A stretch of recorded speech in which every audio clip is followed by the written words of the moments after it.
Yes, and obviously, as any real football fan knows, the tuck rule is bullshit, and that's why it is gone now. It does not exist anymore. And really, at the time, it barely did either. They were just desperate for the red, white, and blue team to win after 9/11. That's Which exactly right. that was fucking Exactly right. fucking bullshit. You're listening to Unscripted with Mike and Chris, brutally honest sports talk. And now, here is Mike Jansen. Well, I've got to start as we welcome you to this 537th episode of Unscripted. I have blundered again, and I apologize to Chris, and I apologize to everybody out there in Unscripted land. I've got so many things on my mind that I forgot to bring a microphone. So my apologies to all of you. It's going to be a little unique here, but we will try to persevere. It's been a long time since, again, we've gotten together because of my new wonky schedule. So we're trying to adopt a little bit something different here. We don't know what our schedules are going to look like in the future, so we're not going to get into, and obviously we've missed the first 2 weeks of the season. So we're going to get into when we do get the chance to get together in regard to that upcoming week's games in the National Football League. We're going to give you our 3 lock picks of the weeks. I don't care if you do it against the spread. I don't care if you do it straight up. I want you to, Chris and I are going to pick our 3 that we think are dead red winners on Sunday or the Monday night game. So this first episode will be dedicated to our 3 locks of the week. And then later on, depending on how many episodes Chris can stand me for today, we'll take a look at the rest of the Big Four, the NBA, the National Hockey League. I'm a little pissed off about the Stanley Cup, and I'll tell you about that in a little bit. It's a scheduling conflict. Nothing against Edmonton, nothing against the 2 teams that are still involved, but I think it's preposterous. Anyway, I'll get to that later. Let's start real quickly so Chris can get this up and get posted. Our 3 lock picks of the week. I'll do one. Chris will do one until we get to our 3. A lot of very intriguing games to choose from this weekend in the National Football League. I have all the point spreads for all of the games, but my first lock of the week, I think, is a message. And that message is to the rest of the National Football League that the reigning Super Bowl champions are coming into the city of Baltimore on Monday night. And I think this is where the Baltimore Ravens need to send a message. They need to tell people that we are going to be a player in this. I think it's obvious that the Baltimore Ravens are a player, but the way they got kind of unceremoniously dumped last year in the playoffs, I think that was a disappointment. It's got to leave a bad taste in the mouth of Harbaugh and Lamar Jackson and all the rest of the people affiliated with the Baltimore Ravens. Here they are on the big stage on Monday night. The Ravens come in as 3.5-point favorites, and I think this is a very possible preview of the AFC Championship game in January, but for the purposes of where we are, week 3 in this very weird sports season in general, but week 3 of the National Football League season, I think this is a statement game for the Baltimore Ravens. The defending Super Bowl champions are coming into your barn, and I think that my first lock of the week is the Baltimore Ravens will beat the Kansas City Chiefs outright, against the spread, everything. They're just going to go out there, and I think this one is going to be Baltimore's, and this is a great chance for the Ravens to send a message. Well, that's a really surprising one, Mike. I really didn't think that was a game you were going to pick. There are so many games this week, including every single Sunday afternoon game, where there is a clear favorite, especially straight up. But this is a week where it is just, there are a lot of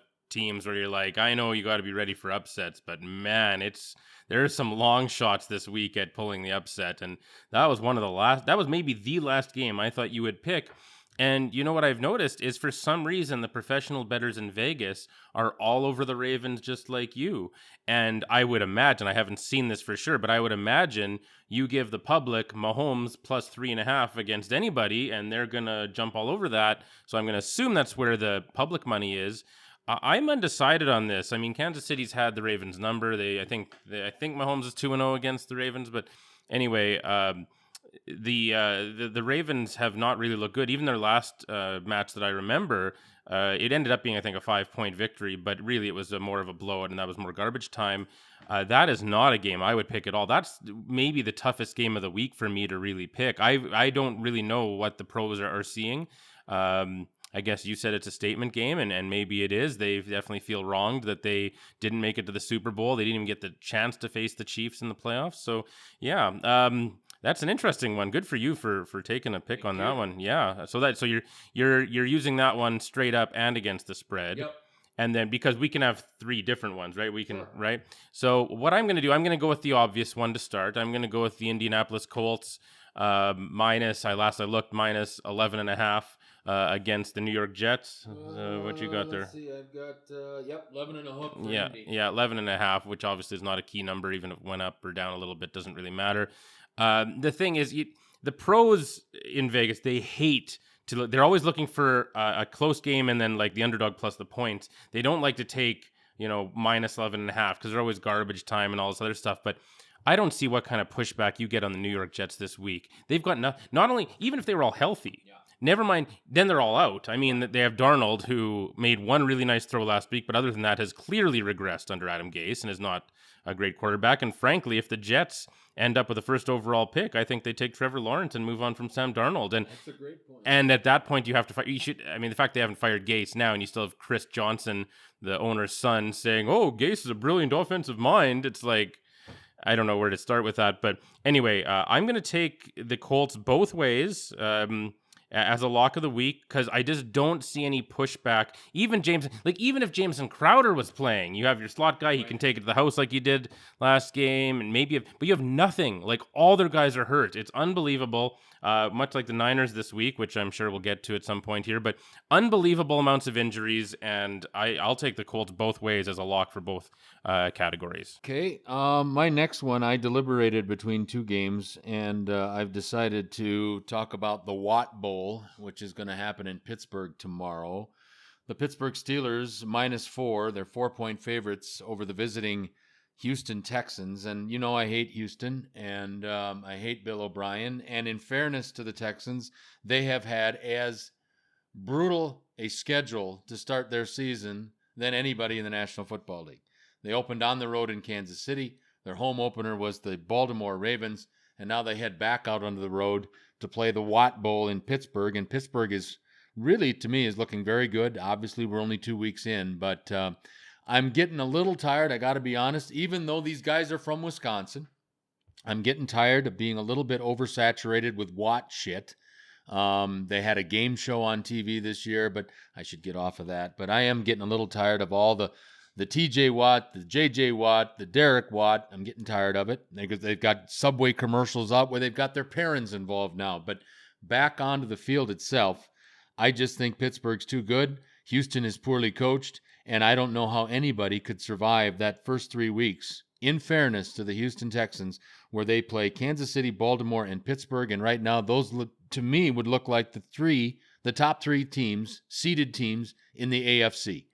So in this scenario, in Pittsburgh, you've got the 2 Watt brothers against the eldest Watt brother. But the bottom line here, would you rather have Mike Tomlin calling the shots, or would you rather have Butt Chin calling the shots? And that's easy for me. Again, the number is -4 for the Pittsburgh Steelers. I'm going Steelers both straight up and against the spread as my second lock of the week. I'm going to echo that one, Mike, exactly. That was my next one. Pittsburgh both ways. They are looking so solid. If you remember last year, until 2 really unfortunate games to end the year, they had won, whatever it was, 7 out of 8 with no quarterbacking, just pure defense. The brilliant acquisition of Minkah Fitzpatrick back there as an amazing safety. Yeah, the great pass rush, including TJ Watt. Like, they've just got everything. Imagine if they still had Ryan Shazier. Maybe that Devin Bush will work out, but he's been okay so far. But yeah, I mean, just the defense alone, and poor Deshaun Watson just has no help. David Johnson looked good in the first game, came back to earth a bit in the second, and he's not that great anymore. I certainly didn't draft him in fantasy at all, and I just think that Pittsburgh is just a way better team. It's almost like the Houston Texans need a number 1 receiver, like DeAndre Hopkins or something. You have 4 number 2 or number 3 receivers trying to be a number 1. Like Will Fuller was in and out of the game last week with an injury. Where have you seen that before? You've got, Randall Cobb was good for the Packers for a while, but he's getting old. Brandon Cooks is literally 1 hit away from retirement. Yeah. Like literally one hit. Sure. Like he's had 5 or 6 or 7, whatever, however many concussions. And who's Kenny Stills, who whatever. I mean, he's the fourth receiver in a group of number 4 receivers, right? So, I mean, he's like good for 1 deep pass a game, and that's it. They're just outclassed. I mean, yeah, you gotta like JJ Watt and everything he's done for the city of Houston, and Deshaun Watson is such a nice young man, and he just seems like a really good kid. But nobody likes Bill O'Brien. The team's a joke. They should still have Clowney. They should still have Hopkins. It's just a nightmare. It's just a nightmare, and it's same as the Jets in terms of. And that's why I'm betting against both of these franchises this week. It's the same thing where, the one owner died and the other one is the ambassador to London. Literally, that's England, that's already England. That it sounds like I'm using that as a euphemism for space cadet. Like he's just like he's not even here, but he's literally the ambassador to England. Like literally, right? And so you've got their dumb sons just like, oh, I don't know. I guess he's good. And it's sad. So, yeah, Pittsburgh both ways. Yeah, fuck Bill O'Brien. Okay, my third lock of the week is we welcome you again to this unique 537th episode of Unscripted. And we're working with only one microphone because Mikey is a screw-up. But I apologize for that. But we continue and we persevere on. My third lock of the week here in week number 3 of the National Football League. And part of me, of course, wants this to happen because of the team. One of the teams in this game happens to be a resident of the NFC North. And the Chicago Bears were lucky to survive week 1 against the Detroit Lions in Detroit.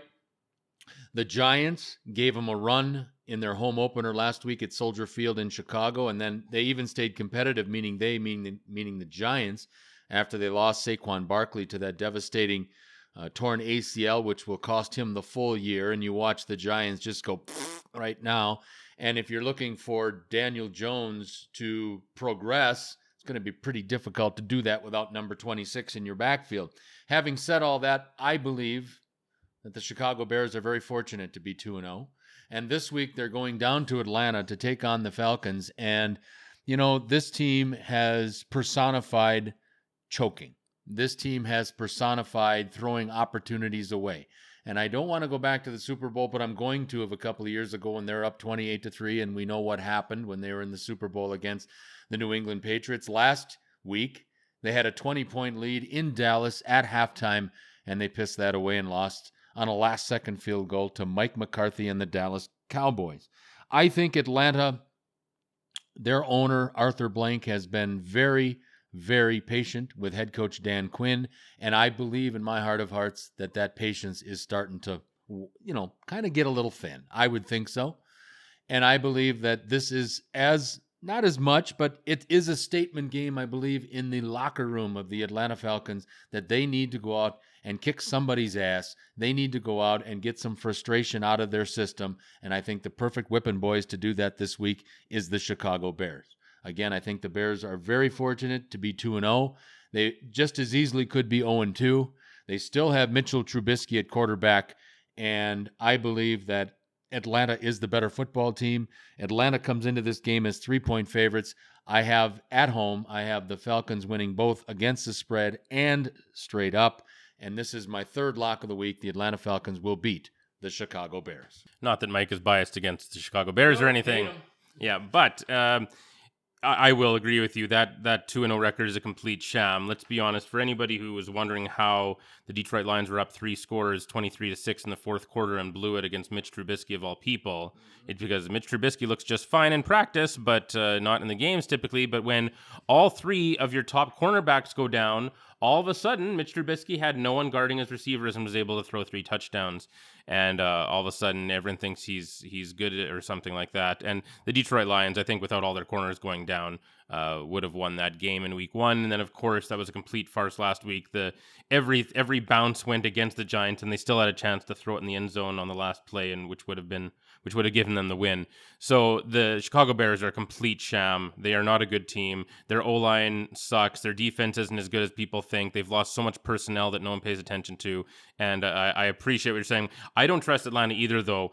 So I'm staying away from that game. But as much as the Chicago Bears being 2-0 is just a massive sham, and I'm sure that they'll get exposed by the Packers when they play them, I will say that with Atlanta and Dan Quinn, I'm glad you brought that up, because Dan Quinn, I don't hate it. He seems like a nice guy personally, but he needs to go. And I'll tell you why. Because, yes, he's known for blowing leads and blew the Super Bowl and all that. And especially as a defensive coach. He wasn't hired as an offensive coach. He wasn't hired to have his team be the offense that throws the ball more than any other in the NFL, which they are and have been since last year. He was hired as a defensive coach. Number one, he should make their defense better. He hasn't. Number two, he should be able to protect leads. He has been the last person to do that. And number three, and this is why he should be fired. And when I'm going to put a reason ahead of blowing a massive lead in the Super Bowl, a 4-score lead late third quarter, 28-3, when I'm going to put something ahead of that, you'd think it would be a colossal blunder, but really it's a small one. But the number one reason that Dan Quinn should be fired is because of that onside kick debacle this past week. That's why. Because, You know why? Because, and your dad was a high school coach. The job of a coach is to teach fundamentals. Right. If you don't teach fundamentals, you can fuck off because you have no place there. And if your guys, and not even, and like you need to coach technique as part of the fundamentals, but especially at the very minimum, even if you can't teach technique, your players need to know the rules of football. And if they don't, you need to go. And that's it. Sorry. When all you have to do to avoid not only losing, but a massive embarrassment of a loss to an overrated team and an overrated coach on the other side, never mind yourself. When all you have to do is your guys just have to jump on the ball and it's sitting there and and it goes 5 yards and it looks like it's going to stop and then it spins another 5 and everyone's watching it in slow motion. And all you need to do is have, not even all of your guys, one of your guys on your special teams needs to know that you end the game by jumping on the ball and Dallas can't touch it before 10, but you can. You got to go. And that's it. I'm sorry, Dan Quinn. You seem like a good guy, but you need to go. And that is a massive failure, and you can't have that in the NFL. You need to jump on the ball and you win the game. Instead, you're embarrassed. Nothing against Mr. Blank. He seems like a good owner, but he would be better served with someone else, Dan Quinn. You've been a failure, and you need to go back to being a DC. At best, I'm not sure if you deserve that anymore, either based on your Atlanta performance. Anyway, my last lock, I'm going to say... against the spread, I'd like to do the New York Giants, who I think are plus 4.5. Giants, San Francisco. Yeah, San Francisco's 3.5-point favorites now, as of this morning. Okay, 3.5, whatever it is. I'm taking the Giants with the points because San Fran is missing everybody. They are missing Garoppolo, Mostert, Coleman, D. Ford, Kittle, Richard Sherman, Nick Bosa. Like, they're all out. And so you have to take the Giants this week. They got unlucky last week without a turnover in the first week against Pittsburgh at the goal line. Maybe they win that game too. So they're underrated severely. They were to start the year anyway. Giants with the points. And then for outright, you have to take the Tampa Bay Buccaneers. I know they're on the road, but there aren't really any fans. They're in Denver. And the only chance that Denver has is to run the ball, and they're going against the number one rush defense these last couple seasons here, this year and last year, and they're not going to be able, nobody can run the ball on Tampa, and if they throw, they've got Jeff Driscoll backed up by Blake Bortles, who doesn't even know the playbook yet.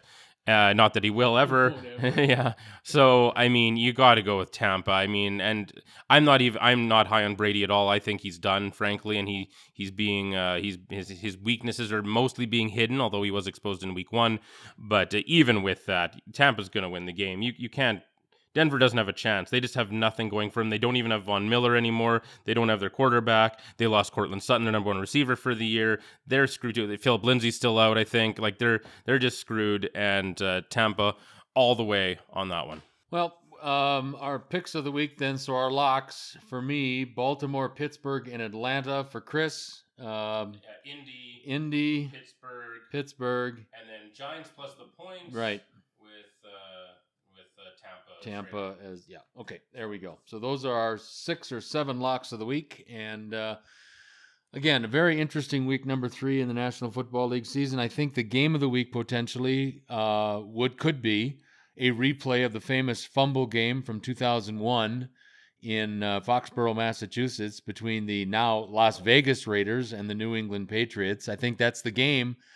You can argue with me till you're blue in the face, but this is the game that started the dynasty of the New England Patriots, because a referee's call gave them the start that they needed, because that was a fumble. The tuck roll is bullshit, and Charles Woodson stripped the ball from Tom Brady back in 2001 in a snowstorm in Foxborough. But regardless, these two teams meet again. I think the game that potentially might be the most fun to watch might be the Sunday night game between the Green Bay Packers and the New Orleans Saints, simply because it's Aaron Rodgers versus Drew Brees, and you definitely have some weapons not playing on both sides of the ball. Michael Thomas will not play for the Saints. Davante Adams will not play for the Packers. But I have been very, very pleasantly surprised as to Matt LaFleur's offense in year number 2 is showing a lot of different intangible new little quirks and little, different misdirection and stuff like that. And they're getting a bunch of people involved. So again, it's only 2 weeks in. Again, they've played the Vikings, who've been disappointing, and the Lions, who are worse. But again, it's a positive start offensively for the Packers. For New Orleans, I don't know what's happened in New Orleans. New Orleans played, I thought, pretty well in week 1, but they looked like dog shit last week in Vegas against the Raiders. They couldn't make a play. They couldn't stop. Yes, they've been nicked up a little bit with injuries, but I think everybody has been nicked up a little bit with injuries. And I think that this game will go over the over, which I believe is somewhere in the 60s. I don't know that number right in front of me, but I believe that the over is somewhere between 60 and 63 for this game on Sunday night. And I think with these two explosive offenses and, let's say, at best, iffy defenses, this could be the most exciting game of the week in a week that, again, has a bunch of exciting games in it. Looking forward to seeing Brees versus Rodgers potentially for the last time. So unless they meet somewhere in, down the road in the playoffs, but for week number 3, I think we've picked some good games as locks of the week, but I think the most exciting one potentially could be. And what I'm really excited about, to be honest with you, Mike Tirico is calling this game with Chris Collinsworth on Sunday night instead of Al Michaels. And I love Al Michaels, but I like Mike Tirico better. And to listen to Tirico again, and you've got Brees and you've got Brady in the Superdome, and the best thing for Packer fans, no Saints fans in the building. So that's going to be able to help Aaron Rodgers with his play calls and his cadence. And the Packers have not done well the last number of times down to New Orleans, but this time without the New Orleans fans, I think should be very interesting to see. Anytime you get Drew Brees and Aaron Rodgers on a football field, we could have a lot of fireworks to talk about next week. I actually was considering making New Orleans one of my locks this week. Because I think that Davante Adams being out for the Packers hurts them even more than Michael Thomas being out for the Saints hurts them. I could see the leading receivers in this game being Aaron Jones and Alvin Kamara. Oh, for sure. To be honest, there's going to be a lot of dump offs. The media is criticizing Drew Brees for being done because he's got the lowest yards per throw ever so far and whatever, because he just dumps it off to Kamara all the time because no one can stop Kamara, who's looked unbelievable.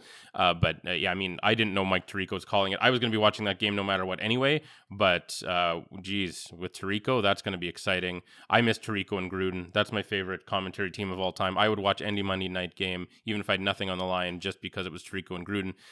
So that's exciting. Yes, and obviously, as any real football fan knows, the Tuck rule is bullshit, and that's why it is gone now. It does not exist anymore. And really, at the time, it barely did either. They were just desperate for the red, white, and blue team to win after 9/11, which exactly right. that was fucking bullshit. Anyway, and Brady, who knows? Maybe Brady ends up being, just a random quarterback from the 6th round. I still think he's an overrated system quarterback, so whatever. But yeah, he's done, and he will get exposed even more later this year. But I will just quickly say with that game, I did watch that whole Monday night game with the Raiders, and they figured out what you do against the Saints, and that's throw at Malcolm Jenkins with a really talented tight end, and just control the time of, I think the Saints had one possession in the third quarter, and then I think you're right. Yeah, right, and then they hardly touched the ball, and I think that's just such a brilliant strategy to go against a high-powered offense, is just kill the clock, target a mismatch in the secondary, and run the ball as much as you can. And the Raiders have spent more on their O-line than anybody else, and it shows. They're looking fantastic, especially their center. And big fan of them. Hope for the best, but I will just say I also considered making the Patriots a lock simply because of the position. When you have a team in the Raiders playing their first game in Las Vegas at the Death Star, they're looking forward to it. They're excited. You get the emotional victory on Monday night in front of everybody. And then all of a sudden, you have to go and play a team that other than 20 years ago, you don't have rivalry with, and you're on a short work week, and they're coming off a big loss in a national game. You just had a big emotional win. You're due for a letdown. I could see the Raiders coming out flat, and Belichick's going to be ready for them for sure. And I could see I think the Patriots are going to win that game, as much as I hate to say that. I would put one spin on this. This would be the one week that the Las Vegas Raiders might be more prepared than at any time. Because remember, Chucky Gruden was at that game, and he was coaching the Raiders in 2001, and I think Chucky Gruden would have taken them to the Super Bowl in 2001, and who knows if history would have changed if they had made that Super Bowl appearance in 2001. Does Chucky even go to Tampa Bay? I don't know. That would be interesting to see. I think this is where the motivational Chucky Gruden comes out this week, and I think he could really be a factor in that football game on Sunday in Foxborough. We've got to run on this 237th episode of Unscripted. A quick look at some games upcoming in week number 3 of the National Football League. Later on this week, obviously, we've got to talk about what's going on in the National Hockey League, the NBA. Major League Baseball is now in their postseason, so congratulations to them. And Conor McGregor potentially has a fight coming up. I want to talk about that as well. Having said all that, for the executive producer of Unscripted, Mr. Chris Fluke, I'm Mike Jansen. Until next time.